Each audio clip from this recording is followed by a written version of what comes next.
may sasabihin ako sa inyo.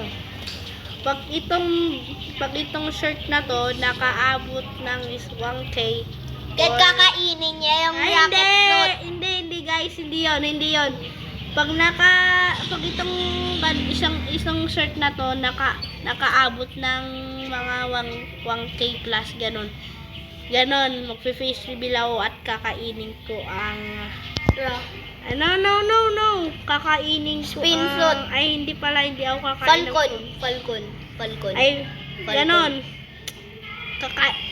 Papatayin ko yung boss na nag-i-spawn dito sa Yung Marine parang mga Fortress. loud tremors are heard So guys, pag na-hit ito, magbibideo ako ng isang video na magpapatay ako ng isang boss dito sa Marine Fortress na nag-i-spawn. So guys, yun lang masasabi ko ba.